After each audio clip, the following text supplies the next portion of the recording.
YouTube channel JK tutorial. Students, हम करते हैं क्लास 8 के साइंस का chapter 8 that is cell structure and function, जो कि हम लास्ट टाइम कंप्लीट कर चुके थे। आज हम डिस्कस करेंगे इनके टेक्सचुअल क्वेश्चंस के बारे में। लेकिन उससे पहले जो मेरे चैनल पर न्यू है, मेरी वीडियो को फर्स्ट टाइम देख रहे हैं, वो प्लीज़ सब्सक्राइब करना ना भूलें। तो लेट अस स्टार्ट। आपका फर्स्ट क्वेश्चन है, इंडिकेट कीजिए जो स्टेटमेंट दी गई हैं आपको ये ट्रू हैं कि फॉल्स हैं, क्योंकि हमने चैप्टर में ऑलरेडी डिस्कस किया हुआ है। आप अच्छे से इनके आंसर देख सकते हैं, अंडरस्टैंड कर सकते हैं। तो फर्स्ट ऑफ ऑल आपका unicellular organism have one cell body. जो यूनिसेलुलर ऑर्गेनिज्म होते हैं वो एक ही सेल के बने होते हैं, एक ही सेल वाली बॉडी होती है उनकी। तो ये बिल्कुल करेक्ट है, हमने आपको ऑलरेडी डिस्कस किया था कि यूनिसेलुलर ऑर्गेनिज्म वो होते हैं जो सिंगल सेल होते हैं, जिनके अंदर एक ही सेल पाया जाता है। और मल्टी सेलुलर ऑर्गेनिज्म वो होते हैं जिनमें बहुत सारे सेल पाए जाते हैं। आपको यूनिसेलुलर ऑर्गेनिज्म के एग्जांपल भी मैंने दिए थे, अमाइबा, पैरामीशियम के बारे में। और मल्टी सेलुलर में आपके ह्यूमन बींग्स, एनिमल्स वगैरह आ गए। बी पार्ट में आपका मसल सेल्स जो हैं वो ब्रांच्ड होते हैं। आपको ऑलरेडी डिस्कशन किया हुआ था, मसल सेल्स जो थे वो ब्रांच नहीं थे। नर्व सेल जो होते हैं वो आपके ब्रांच होते हैं। तो इसलिए ये स्टेटमेंट भी आपकी क्या हो गई, आपकी फॉल्स होगी। बेसिक लिविंग यूनिट जो है ऑर्गेनिज्म का वो ऑर्गन होता है। बेसिक लिविंग यूनिट ऑर्गेनिज्म का ऑर्गन नहीं होता बल्कि सेल होता है। सेल को कंबाइन करके आपके टिश्यू बनते हैं, टिश्यू को कंबाइन करके आपके क्या बनते हैं, ऑर्गन बनता है। तो ऑर्गन आपका बेसिक यूनिट नहीं होगा, इसलिए ये स्टेटमेंट भी फॉल्स है। बेसिक यूनिट आपके जो ऑर्गेनिज्म का होगा वो क्या होता है, सेल होता है। डी पार्ट में बोला गया है अमाइबा हैज़ ए रेगुलर शेप। अमाइबा की रेगुलर शेप नहीं होती, बिल्कुल करेक्ट बोला है इन्होंने। मैंने आपको ये भी बताया था, अमाइबा जो है वो अपनी शेप बार बार चेंज करता रहता है। जब भी अपना उन फूड मिलता है, वो उस फूड को जिस तरीके से कैच करता है उसी टाइप से अपनी जो शेप है वो चेंज कर लेता है, इसलिए उसे सिडोपियो भी बोलते हैं। फॉल्स शेप होती है उसकी। तो ये आपका ट्रू फॉल्स का फर्स्ट क्वेश्चन था। नेक्स्ट है आपका क्वेश्चन नंबर 2 में आपको स्केच बनाना है ह्यूमन नर्व सेल का, और कौन सा फंक्शन है जो नर्व सेल आपके परफॉर्म करते हैं। देखिए, जो नर्व सेल्स हमने पहले बताया था वो रिसीव करते हैं और ट्रांसफ़र करते हैं मैसेज, और हेल्प करते हैं कंट्रोल कोऑर्डिनेट करने में। जो भी वर्किंग होती है अलग अलग पार्ट्स ऑफ बॉडी जो है उनकी वर्किंग सभी कंट्रोल कौन करता है, कोऑर्डिनेट को करता है आपका नर्व सेल। तो ये यहाँ पे आपको फिगर मैंने बताई हुई है, ये आपका नर्व सेल की फिगर है।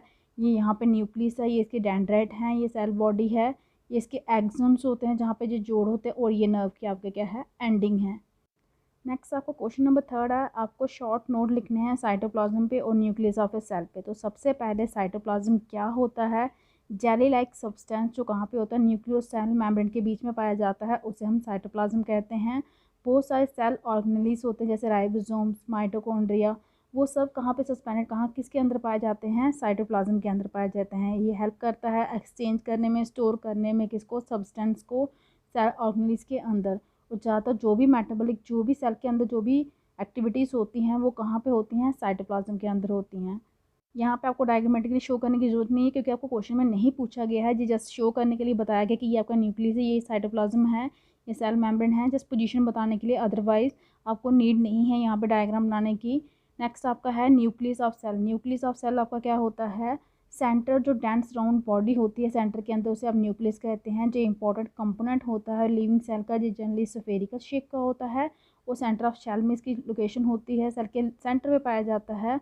ये स्टेन्ड भी होता है और ईजिली आप देख सकते हो किसकी हेल्प से, माइक्रोस्कोप की हेल्प से। न्यूक्लियस जो है वो सेपरेटेड किससे अलग किससे होता है, साइटोप्लाज्म से। कैसे अलग होता है, एक मेम्ब्रेन के कारण, जिसे हम क्या कहते हैं, न्यूक्लियर मेम्ब्रेन के कारण, जो अलग करता है न्यूक्लियस को और साइटोप्लाज्म को। ये मेम्बर जो होता है ये पोरस भी होता है, इसके अंदर होल्स होते हैं छोटे छोटे, जो एलो करते हैं मूवमेंट मटेरियल्स की, किसके अंदर, साइटोप्लाज्म में और इनसाइड द न्यूक्लियस में। और स्मॉल स्फेरिकल बॉडी जो है न्यूक्लियस में, जिसे न्यूक्लियस भी कहते हैं। न्यूक्लियस जो होता है वो कंटेन, इसके अंदर क्या होता है, थ्रेड लाइक स्ट्रक्चर होते हैं, जो क्रोमोसोम्स होते हैं।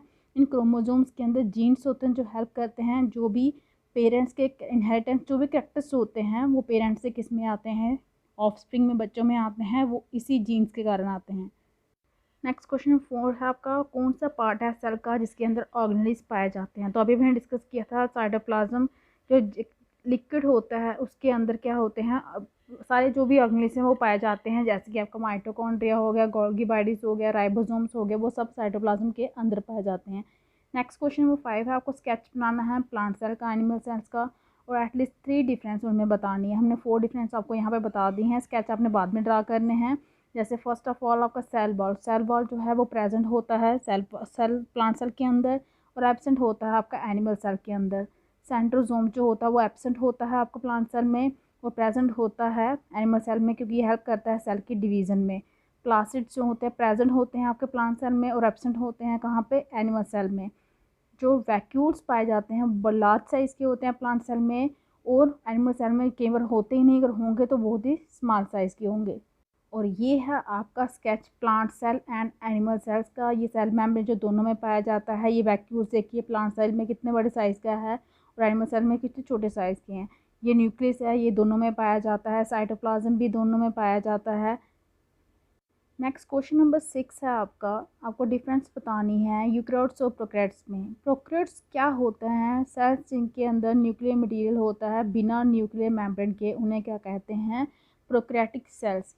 मींस न्यूक्लियर मटेरियल तो होता है लेकिन उसमें न्यूक्लियर मेम्ब्रेन नहीं होता जिन सेल्स में, उन्हें प्रोकैरियोटिक सेल्स कहते हैं। और ऑर्गेनिज्म जिनमें इस टाइप के सेल्स पाए जाते हैं उन्हें हम क्या कहते हैं, प्रोकैरियोट्स कहते हैं। एग्जाम्पल है आपका बैक्टीरिया और ब्लू ग्रीन एल्गी। नेक्स्ट आपका यूकैरियोट्स है, वो सेल्स जिनके अंदर क्या होता है, वेल ऑर्गेनाइज न्यूक्लियस होता है, साथ में न्यूक्लियर मेम्ब्रेन भी प्रेजेंट होता है। ऐसे सेल्स को हम क्या कहते हैं, यूकैरियोटिक सेल्स कहते हैं। ऑर्गेनिज्म जिसमें इस टाइप के सेल पाए जाते हैं, मीन्स यूकैरियोटिक सेल पाए जाते हैं, उन्हें आप क्या कहते हैं, यूकैरियोट्स कहते हैं। एग्जाम्पल हैं आपके ओनियन सेल और चीक सेल्स। नेक्स्ट आपको क्वेश्चन नंबर 7 में बोला गया है क्रोमोसोम कहाँ पे पाए जाते हैं, आपको फंक्शन बताना है क्रोमोसोम के। तो क्रोमोसोम कहाँ पे पाए जाते हैं, न्यूक्लियस ऑफ द सेल में पाए जाते हैं। ये कैरी करते हैं जीन्स को, जो हेल्प करते हैं इनहेरिटेंस में या ट्रांसफ़र करने में, कैरेक्टर्स जो हैं पेरेंट्स के किसमें, ऑफस्प्रिंग में। क्वेश्चन नंबर 8 में बताया है सेल्स जो है आपको पता बेसिक स्ट्रक्चर यूनिट होते हैं लिविंग ऑर्गेनिज्म के। इस स्टेटमेंट को आपने एक्सप्लेन करना ब्रीफली। देखिए जैसे कि ब्रिक्स होती हैं बिल्डिंग में, वैसे ही सेल्स जो हैं वो किसमें होते हैं, लिविंग ऑर्गेनिज्म में। दोनों के दोनों बेसिक स्ट्रक्चर यूनिट हैं। जितने भी बेसिक फंक्शंस होते हैं ऑर्गेनिज्म के जिसके कारण वो सर्वाइव करते हैं, वो सब कहाँ पे होते हैं, सेल के अंदर ही होते हैं। ब्रिक जो है वो असेंबल करती है और क्या बनाती है, एक बिल्डिंग की तरह। ब्रिक्स को जोड़ जोड़ के आप क्या बनाते हो, बिल्डिंग बनाते हो। उसी तरह सेल्स को जोड़ जोड़ के क्या बनती है, बॉडी बनती है हर एक ऑर्गेनिज्म की।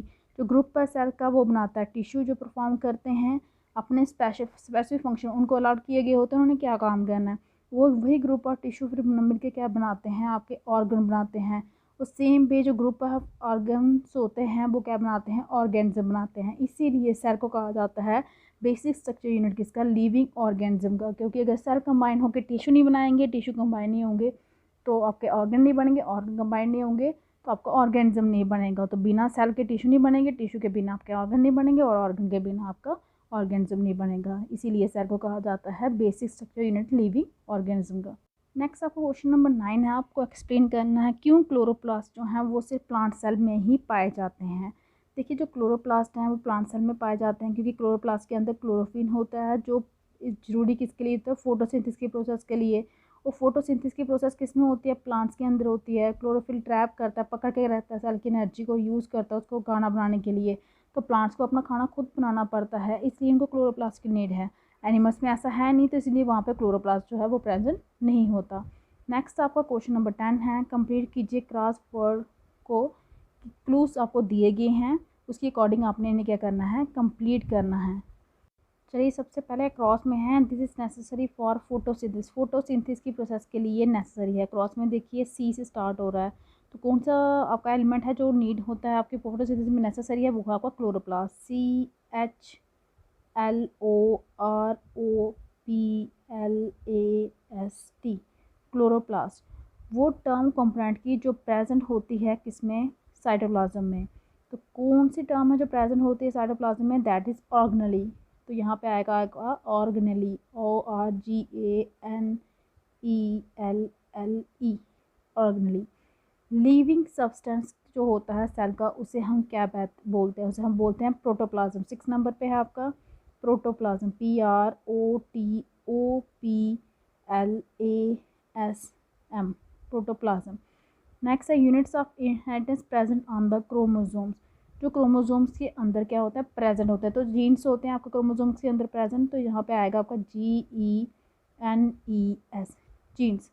अब डाउन में देखिए, डाउन में है आपका ग्रीन प्लास्टिड्स। तो ग्रीन प्लास्टिड्स को आपको क्या बोलते हो, ये वही आ गया आपका क्लोरोप्लास्ट। ठीक है, ये आपका क्लोरोफिल था, ये क्लोरोप्लास्ट आ गया। तो नेक्स्ट आपका formed by collection of tissues. Second वाला आपका आएगा form by the collection of tissues. तो यहाँ पे देखिए ये आएगा आपका ऑर्गन, ये आएगा यहाँ पे ऑर्गन।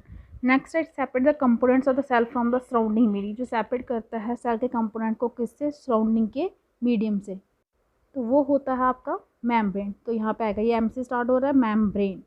नेक्स्ट आपका empty structure in the cytoplasm, cytoplasm के अंदर जो खाली स्ट्रक्चर होता है उसे आप क्या बोलते हो, वैक्यूल्स बोलते हो। ये आपका आएगा यहाँ पे वैक्यूल। ग्रुप ऑफ सेल को आप क्या बोलते हैं, सेवंथ में ग्रुप ऑफ सेल को आप बोलते हैं टिश्यू। तो ये यहाँ पे आएगा आपका टिश्यूज़। तो इसके साथ ही आपका जो टेक्सचर कोर्स हैं वो यहीं पे कंप्लीट होते हैं। ये आपका चैप्टर जो था सेल स्ट्रक्चर एंड फंक्शन वो भी कंप्लीट होता है। अगर आपको मेरी वीडियो अच्छी लगी हो तो प्लीज़ इसे लाइक कीजिए, शेयर कीजिए, चैनल को सब्सक्राइब कीजिए ताकि आपको जो मेरी लेटेस्ट वीडियो हैं वो टाइम टाइम मिलती रहें। आज के लिए इतना ही, थैंक यू।